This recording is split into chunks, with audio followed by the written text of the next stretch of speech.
Uneven जो होता है वो उन सड़कों पे चलती है, झटका लग रहा होता है आपको, क्या करें? गाड़ी भी आप बाइक भी कितनी मेंटेन करेंगे जब हर बार ही आपको गड्ढा मिलेगा। बिल्कुल सही बात है, इसीलिए गाड़ी की मेंटेनेंस भी बढ़ गई है।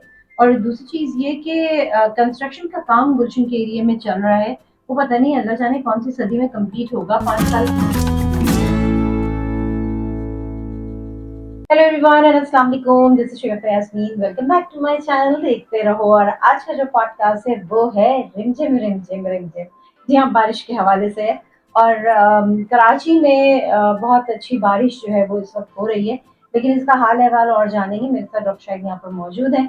और आज जो है वो फिटनेस से हटकर हम बात करेंगे, और हम बात करेंगे बारिशों के हवाले से। डॉक्टर शाहिद जो है वो डॉक्टर ऑफ फिजियोथेरेपी हैं, फिटनेस एक्सपर्ट कह लीजिए, या आप यूँ कह लीजिए कि स्ट्रेंथ एंड कंडीशनिंग ट्रेनर है, नेशनल एथलीट हैं, डॉक्टर ऑफ फिजियोथेरेपी हैं, और इसके अलावा स्पोर्ट्स फिजिशियन भी है। तो चलिए, आज हम जरा बारिश के हवाले से बात करते हैं। अस्सलाम वालेकुम वालेकुम सलाम। डॉक्टर साहब। बारिश, कराची का मौसम बेहतर तो हो गया, लेकिन ह्यूमिड बहुत है, ठीक है ना? और आपकी मौजूदगी है तो ये बात करनी बहुत जरूरी है कि जब इतनी ह्यूमिडिटी होती है तो क्या वर्कआउट करवाते हैं? थोड़ा करवाते हैं, अगर 10-15 मिनट का करवाते हैं, स्ट्रेचिंग कीजिए, क्योंकि आपको पता है कि एक तो गर्मी, ऊपर पे ऑक्सीजन की कमी, तो इस वजह से हम थोड़ा सा काम थोड़ा काम करवाते हैं, ज्यादा नहीं। ज्यादा नहीं पानी का करना। इंटेक जरा अच्छा करवाते हैं।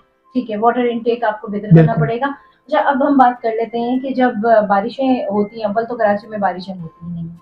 अब अल्लाह अल्लाह करके बारिशें शुरू हुई हैं, और आज जब हम इस प्रोग्राम को रिकॉर्ड कर रहे हैं तो ये वेडनेसडे की रात है। और आज सुबह से यहाँ पर बारिश हो रही है, और कल 29 तारीख होगी, थर्सडे है। कल की 72 घंटे की फोरकास्ट आई है कि 72 घंटे में जो है वो कराची से तूफान टकराएगा। तो बस अल्लाह ताला सबकी हिफाजत करे। आमीन। और बारिश अच्छी हो, रहमत वाली हो। और ये जो अभी भी इतनी बारिशों के बाद भी ह्यूमिडिटी अपनी जगह पर बरकरार है। और अभी देखते हैं कि रात में सिलसिला चलता है कि नहीं, कल क्या सूरत हाल होगी, वो तो कल सुबह ही पता चलेगा, क्योंकि हमारे यहाँ का मौसम बहुत अनप्रिडिक्टेबल हो गया है। बिल्कुल। अब जरा बताइए कि डॉक्टर साहब, क्योंकि मैं तो बाहर निकली नहीं, क्योंकि बारिश जब होती है तो हम सब घर में सिमट के बैठ जाते हैं। हम कहते नहीं, बाहर नहीं जाना भाई, पता नहीं कहाँ पे खड्डे हैं, पता नहीं कहाँ पर क्या है, पानी खड़ा है। तो इस वक्त जो एक सूरत हाल हमें नजर आ रही है, बारिश तो है एक अच्छी चीज जिसका होना बहुत जरूरी है, लेकिन उसके अलावा आप तो बाहर से आ रहे हैं, बाहर गए काफी देर, आपने मूव भी किया, क्या सूरत हाल देखी आपने? देखिए, सूरत हाल तो अच्छी नहीं है, क्योंकि जो गड्ढे थे वो बड़े हो गए। दूसरी चीज है कि और पानी दिख भी नहीं रहे होंगे। दिख भी नहीं रहे, पानी का फ्लो बहुत हो गया था। जाहिर बात है, रेन जब बारिश जब हो रही होती है तो बाहर फ्लो बढ़ जाता है पानी का। दूसरी चीज ये है कि लोगों ने जो बिला वजह के स्पीड ब्रेकर बना दिए हैं। हाँ, देखिए, हर चीज का एक तरीकेकार है। हम लोग गवर्नमेंट को क्रिटिसाइज तो करते हैं, हम खुद भी कुछ नहीं करते। अब आपने स्पीड ब्रेकर बनाया, सही आपने बनाया, किसी मजबूरी के तहत बनाया होगा, उसका कुछ लेवल नहीं है। देखिए, जो एक स्टैंडर्ड वाला जो स्पीड ब्रेकर होता है वो 8/4 का होता है, शायद मैं गलत हूँ या सही हूँ। 8/4 का होता है अप्रॉक्स। अप्रोक्स। लेकिन हम जो देख के आ रहे हैं वो स्पीड ब्रेकर कम लग रहे हैं, वो तो कोई पहाड़ लग रहा है, वो यूं है। बहुत अब अजीब सा। पानी का फ्लो वहां पे दायरे रुकेगा तो पानी का छोटे छोटे तालाब बनते जाएंगे। अच्छा, स्पीड ब्रेकर की बात की डॉक्टर साहब ने, मैं बताऊं कि कुछ ऐसे करके होता है, और कुछ इतने ऊंचे होते हैं जिसपे आप अपनी गाड़ी निकालें, और लो हाइट जितनी भी गाड़ियां हैं वो सारी, आप कितनी स्पीड कम कर लें, कितना गाड़ी को टेढ़ा कर लें, वो नीचे से टकराती ही देखिए, टकराती मसला ये है कि पहले स्पीड ब्रेकर के लिए भी आपको गवर्नमेंट की या शायद इदारे की परमिशन लेनी पड़ती थी। है। उसका एक तरीकेकार होता है। और अब आप देखें, रोड की खूबसूरतियां खत्म हो गई हैं। जहां हम देखते थे पहले वो लाइनिंग बनी हुई होती थी, नहीं है। जेब्रा क्रॉसिंग बनी हुई होती थी, अब सब वक्त के साथ मेरे ख्याल में लग रहा है हम लोग या तो बहुत पीछे आते जा रहे हैं, हम गाँव में आ रहे हैं। गांव में आ रहे हैं। देखिए, खूबसूरती खत्म होती जा रही है। सड़कों पे तो ना, खूबसूरती नहीं है। नहीं, ना आपको कैटाइज नजर आएंगी, ना आपको लाइनिंग नजर आएगी, ना आपको रोड प्रॉपर बैलेंस नजर आएगा, जिसको बोलते हैं लेवल पर। बोलते हैं ऊंचा पेवनकारी की नीचा। हुई है मुख्तलिफ जगहों पे, वहां पे कभी गाड़ी यूं होती है, कभी यूं होती है। और एक बात मैं आपको बिल्कुल क्लियर कर दूं कि जो बाइक राइडर्स हैं, उनकी कमर का दर्द या सर्वाइकल का दर्द जो झटका कमर पे लगता है, वो ज्यादातर उसमें 40 to 50% जो बोलते हैं ना, जो आपका रीजन है, वो बाइक है जो गड्ढों में चलती है, जो Uneven। अनइवन जो होता है वो उन सड़कों पे चलती है, झटका लग रहा होता है आपको, क्या करें? हम्म। गाड़ी भी आप बाइक भी कितनी मेंटेन करेंगे जब हर बार ही आपको गड्ढा मिलेगा। बिल्कुल सही बात है, इसीलिए गाड़ी की मेंटेनेंस भी बढ़ गई है। और दूसरी चीज ये कि कंस्ट्रक्शन का काम गुलशन के एरिया में चल रहा है। वो पता नहीं अल्लाह जाने कौन सी सदी में कंप्लीट होगा, 5 साल का मंसूबा था, अब ऐसा लग रहा है 25 साल का हो गया है। और फिर ये ऊपर से बारिशें हैं, फिर इतना ट्रैफिक है। आम दिनों में भी आप यहाँ से गुजरे, उर्दू साइंस कॉलेज से भी पहले की बात मैं कर रही हूँ, एक्सपो सेंटर के पास से आप गुजरे तो इस खद्दर रोड टूटी हुई है और वहां पर इतना ट्रैफिक होता है कि निकालना मुश्किल हो जाता है। और अब तो सोने पे सुहागा कि बारिश भी शुरू हो गई है, जमीन पहले ही अंदर गई हुई है, बीच में एक बहुत बड़ा सा खड्डा है जो कि बहुत आगे तक जा रहा है, मतलब वहां पे कंस्ट्रक्शन चल रही है। अब वो कंस्ट्रक्शन कब कंप्लीट होती है हम में से कोई नहीं देखिए जानता। 5 रीजंस हैं जिससे आपका ट्रैफिक भी कंट्रोल हो सकता है, आप थोड़ा सा बोलते हैं ना सुकून में आ सकते हैं। पहला रीजन, जो आपकी पुरानी गाड़ियां हैं, दादा बाबा की जो गाड़ियां हैं उनको बंद करें। नंबर 2, आपके जो चिंची वाले भाई साहब हैं उनकी कोई लेन बना दे खुदा के उनकी वास्ते। लेन बनाए ना बनाए, उनको ये जरूर बोल दें कि जो मड पैड होता है ना पीछे टायर पे जो लगा होता है वो लाजमी लगवाएं, भाई पीछे भी कोई आ रहा होता है।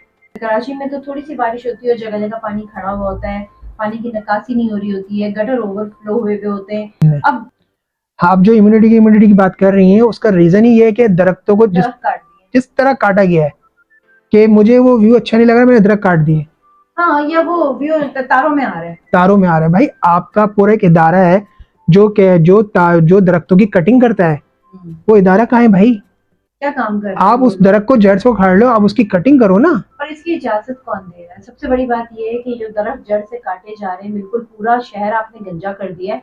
यहाँ पे मैं एक चीज बता दूं कि हमारे यहाँ फॉरेस्ट सिर्फ 4% रह गई है। आप सोच लीजिए, सिर्फ 4% अगर फॉरेस्ट है तो आने वाले दिनों में हम सबके साथ क्या अगले होने साल वाला है। 50 तक जाएगा, 55 60 तक जाएगा।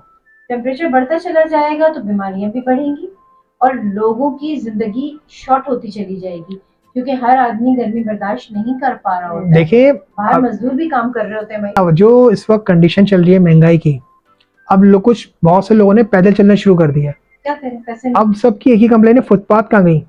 फुटपाथ तो है ही। कहाँ है फुटपाथ, कहाँ चलें? फुटपाथ है ही। जो फुटपाथ है वहां पे इतने उन्होंने ढाबे शाबे लगा दिए हैं, भाई उनको कंट्रोल करें। जी हाँ, केबिन्स केबिन्स लगे केबिन्स हुए लगा हैं। दिए हैं। वॉक करने का कोई जगह नहीं, केबिन नहीं है तो वहाँ पे ये ठेलों को जगह दे दी है। बिल्कुल ये सब गवर्नमेंट को देखना है। देखिए अगर आपको एक जगह को फ्लो, एक जगह पे आपको ट्रैफिक का फ्लो रखना है या किसी आवाम को चलना फिरना है, तो आप उसको कोई जगह तो दोगे जिसको टैक्स पे कर रहा है। जी हाँ। तो यहाँ पर अलमिया ये है कि जी अगर बारिश नहीं होती है तो भी हम मुसीबत का शिकार हैं, और अगर बारिश हो जाती है तो हम और मुसीबत का शिकार हैं, क्योंकि होता ये है कि रास्ते बंद हो जाते हैं, पानी जगह जगह खड़े हैं, आप ऑफिस नहीं पहुंच पा रहे थे, पहुंच गए तो अब निकले कैसे, घर कैसे पहुंचे? अंडरपास में पानी भरा हुआ होता है, सड़कों पे पानी भरा हुआ होता है, पॉश एरिया में पानी भरा हुआ होता है। ऐसा नहीं है कि ये सिर्फ लो इनकम एरिया है जहाँ पर, या मिडिल इनकम एरिया जहाँ पे पानी भरा हुआ है। अरे भाई ये पॉश एरिया डीएचए वगैरह में तो आप देखें पानी घरों के अंदर चला जाता है, तो बहुत ही बुरा हाल हो जाता है।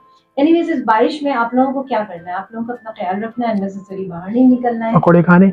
पको- पकोड़े जरूर खाइएगा, पकोड़ों के बगैर तो बारिश का मजा नहीं आता। पकोड़े खाइए, अब आलू के खाएं कि प्याज के खाएं कि दाल के खाएं वो आपकी मर्जी। तो कल भी बारिश है, परसों भी बारिश है, फ्राइडे तक की तो फोरकास्ट हाई भी हो सकता है, सैटरडे तक ये चली जाए। तो जितने दिन बारिश है तरह तरह के पकोड़े बनाएं और बारिश को एंजॉय करें, बिला जरूरत बाहर ना निकलें, दीवारों पे हाथ ना, गीली दीवारों पे हाथ ना लगाएं। बच्चों को खास तौर पर बच्चों मना को भी करें। मना करें कि वो ज्यादा दीवारों पे हाथ ना लगाएं जहाँ पे आपको लगे कि करंट आ सकता है या बहुत ज्यादा पानी खड़ा है वहां गड्ढा हो सकता है। एक दूसरे की मदद भी करें। अच्छा, दूसरी चीज ये कि यहाँ तक तो उन्होंने बता दिया कि दीवारों को आप हाथ ना लगाएं, लेकिन इसके साथ साथ वो लोग, अगर हवा तेज चलती है, जिसे हम आंधी कहते हैं, अगर हवा तेज चलती है तो आप जहाँ है ना फौरन किसी शेड में छुप जाएं, अपने आप को किसी महफूज जगह पे कर लें, क्योंकि जो साइन बोर्ड वगैरह है, पिछले से पिछली दफा भी ऐसे ही हुआ था कि आंधी आई थी और साइन बोर्ड उड़े थे, कितने लोग उसमें जख्मी हुए, कितने लोगों की डेथ हो गई। तो अपने आप को पहली फुर्सत में किसी महफूज जगह पर इमीडिएटली जाए। तो उसके साथ साथ मैं बिल्कुल ये नहीं कहूंगी कि पानी ज्यादा आता है, मैं ये कहने जा रही हूँ कि बारिश होती है तो फिर वो बीमारियां भी लेकर आती है, जिसमें गैस्ट्रो बहुत कॉमन है, नजला बुखार, और अभी से लोगों को नजला बुखार ये सब चीजें शुरू हो गई हैं। तो अपने पेट के निजाम का भी ख्याल रखिए, और नहाए भी, बारिश में नहाए भी, अच्छी बारिश में बात है। नहाए, बारिश में नहाने के बड़े फवायद हैं भाई। तो बिल्कुल नहाए, लेकिन ये ना करें कि सुबह से रात तक नहाए चले जा रहे हैं। टाइम लिमिट बना लें, 20 मिनट, 15 मिनट, आधा घंटा, बस वो आपने बारिश में नहा लिया, फिर घर आके एक साफ पानी से नहाना बहुत जरूरी है, और सूखे कपड़े पहने, गीले कपड़े ना पहने। उसमें क्या होगा कि आपको स्किन के इश्यूज हो सकते हैं। डॉक्टर साहब, यहाँ पर हम अपना पॉडकास्ट एंड बिल्कुल करते हैं। बिल्कुल। हमने बहुत सारी आपसे बातें कर ली, बातें तो इतनी है कि ये पॉडकास्ट एंड नहीं होगा, 1 घंटे का चला जाएगा, लेकिन बहरहाल हमें उसको वाइंड अप करना है। बहुत शुक्रिया, थैंक यू सो मच, बड़ा अच्छा लगा गुफ्तगू करते हुए। और बारिश के हवाले से हमने बात की, पकौड़ों के हवाले से हमने बात की, तो जरूर आप कमेंट सेक्शन में बताइएगा कि इस बारिश में आप लोगों ने पकौड़े खाए कि नहीं खाए। और अगर आपको हमारा पॉडकास्ट अच्छा लगा है तो फिर आप और नए हैं तो आप हमारे चैनल को जरूर सब्सक्राइब कीजिए, लाइक कीजिए, कमेंट कीजिए, और हमें ये बताइए कि जी आपको पॉडकास्ट जो है वो अच्छा लग रहा है। जाते जाते आपने पकौड़े खाए? बिल्कुल, अभी हमारी बेगम ने तैयार किए। किस चीज के पकौड़े थे? आलू के। आलू के पकौड़े आपको पसंद होंगे, बिल्कुल, है ना? आलू और प्याज के। ठीक है, आलू और प्याज के पकौड़े इनको बहुत पसंद है। आप लोग बताइएगा आपको कौन से पकौड़े बहुत अच्छे लगते हैं। हमें दीजिए इजाजत, फिर मिलेंगे, खुदा हाफिज।